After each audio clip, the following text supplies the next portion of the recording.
Hello, good evening dear friends. कैसे हैं आप सभी लोग। देखिए, आज मैं फिर से लेकर आई हूँ सीटेट वालों के लिए। सीटेट जो सीटेट की प्रिपरेशन कर रहे हैं उनके लिए फिर से प्रैक्टिस सेट लेकर आई हूँ। हिस्ट्री में जो प्रीवियस ईयर में क्वेश्चंस पूछे गए हैं वो क्वेश्चंस मैं लेकर आई हूँ। चलिए, ये जो क्वेश्चंस हैं आपके लिए सिर्फ सीटेट के लिए ही नहीं है, UGC net, TGT, PGT, LT grade और केवीएस, एनवीएस और जो भी आप प्रिपरेशन कर रहे हैं या कोई आप जीके में हिस्ट्री की तैयारी कर रहे हैं, जीके और जीएस की दृष्टि से भी ये वेरी इंपॉर्टेंट क्वेश्चंस हैं। यानी कि सिर्फ इतिहास में तैयारी करने वाले ही नहीं, उसके साथ साथ इतिहास में तैयारी करने के साथ साथ आप अदर कंपटीशन जो दे रहे हैं एग्जाम, उसमें भी आपके लिए वेरी इंपॉर्टेंट क्वेश्चंस हैं, क्योंकि ये एनसीईआरटी से लिए गए हैं क्वेश्चंस। चलिए हम अपने क्वेश्चंस की तरफ बढ़ते हैं कि हमारा जो क्वेश्चंस है वो आज का जो पहला क्वेश्चंस है, भारत का संविधान कब अपनाया गया था। बताइए, भारत का संविधान कब अपनाया गया था। ऑप्शन नंबर ए 26 जनवरी 1950, ऑप्शन नंबर बी 15 अगस्त 1947, ऑप्शन नंबर सी 26 नवंबर 1947, ऑप्शन नंबर डी 26 नवंबर 1947। तो इसका करेक्ट आंसर क्या होगा। तो इसका जो करेक्ट आंसर होगा, हमारा जो संविधान अपनाया गया था हमारे भारत का, option number A will be the correct answer, यानी कि 26 जनवरी 1950। चलिए नेक्स्ट क्वेश्चन की तरफ हम चलते हैं। हमारा जो नेक्स्ट क्वेश्चन है, निम्नलिखित में से किसने भारत की रियासतों को एकीकृत करने में निर्णायक भूमिका निभाई थी। बताइए, किसने निर्णायक भूमिका निभाई थी। जो भारत की रियासत थी उनको एकीकृत करने में निर्णायक भूमिका किसने निभाई थी। Option number A C Rajagopalachari, option number B Jawaharlal Nehru, option number C Sardar Vallabh Bhai Patel, option number D doctor Bhimrao Ambedkar. तो क्वेश्चन नंबर 2 का जो आंसर सही होगा वो होगा सरदार वल्लभ भाई पटेल। क्या होगा आंसर इसका, सरदार वल्लभ भाई पटेल। तो नेक्स्ट क्वेश्चन की तरफ हम चलते हैं। निम्नलिखित में से कौन भारत के संविधान की समवर्ती सूची के मामलों में कार्य करता है। तो बताइए, इसका जो आंसर होगा वो क्या होगा।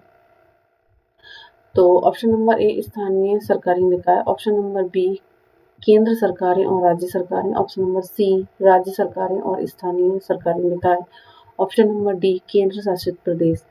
तो क्वेश्चन नंबर 3 का जो आंसर होगा वो कौन सा होगा, केंद्र सरकारें और राज्य सरकारें। तो option number B will be the correct answer. Next question की तरफ हम बढ़ते हैं। क्वेश्चन नंबर 4, निम्नलिखित में से कौन भारत की संविधान सभा में मसौदा समिति के अध्यक्ष थे। कौन थे मसौदा समिति के अध्यक्ष कौन थे। Option number A Jawaharlal Nehru, option number B C Rajagopalachari, option number C doctor Bhimrao Ambedkar, option number D doctor Rajendra Prasad. बताइए, मसौदा समिति के अध्यक्ष कौन थे। मसौदा समिति के अध्यक्ष कौन थे बताइए।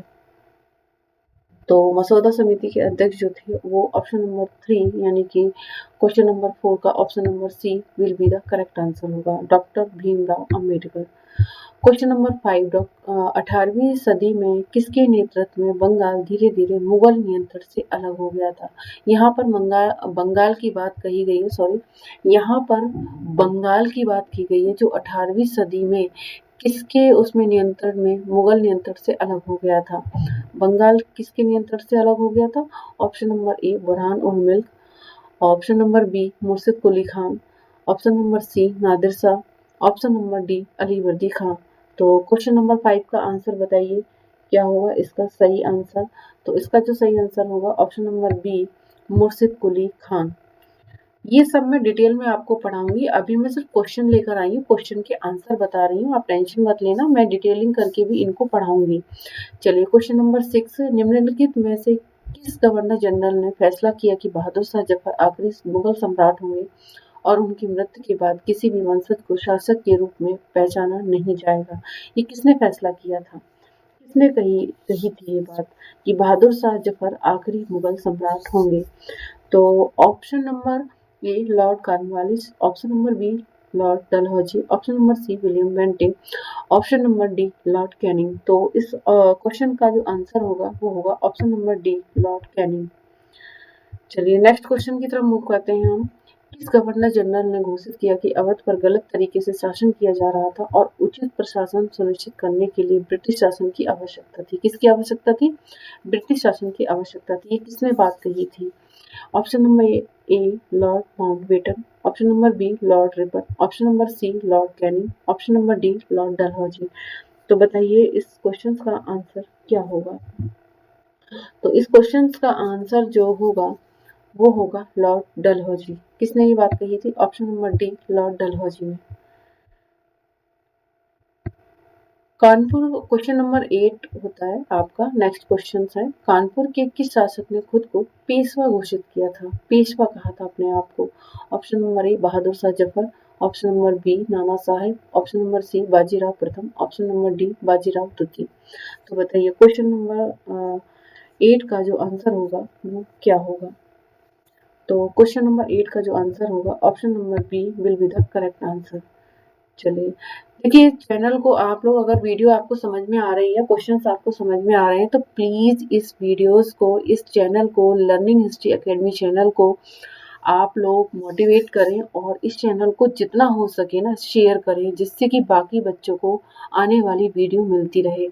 मैं सिर्फ अभी आपके लिए ऑब्जेक्टिव क्वेश्चंस लेकर आ रही हूँ। अब मैं धीरे धीरे आपके लिए एनसीईआरटी से पढ़ाऊंगी, एनसीईआरटी चैप्टर्स के थ्रू मैं आपको पढ़ाऊंगी और किस तरीके से क्वेश्चंस एनसीईआरटी से फ्रेम होते, किस तरीके से एनसीईआरटी से क्वेश्चंस बनते हैं एग्जाम में, वो मैं आपको बताऊंगी। तो एनसीईआरटी से पढ़ाऊंगी तो जिन लोगों का बेसिक नहीं क्लियर है वो लोग अपना बेसिक क्लियर करेंगे और जिन्होंने बेसिक पढ़ लिया उनका रिवीजन होगा उससे। तो तैयार रहें आप लोग नेक्स्ट वीडियो के लिए। चलिए हम अपने क्वेश्चंस की तरफ बढ़ते हैं। एलोरा की गुफा का भित्ति चित्र जिसमें विष्णु को नरसिंह के रूप में दिखाया गया है।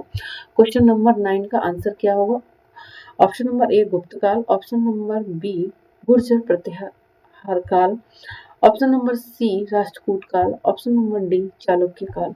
तो बताइए क्वेश्चन नंबर 9 का जो आंसर होगा वो क्या होगा।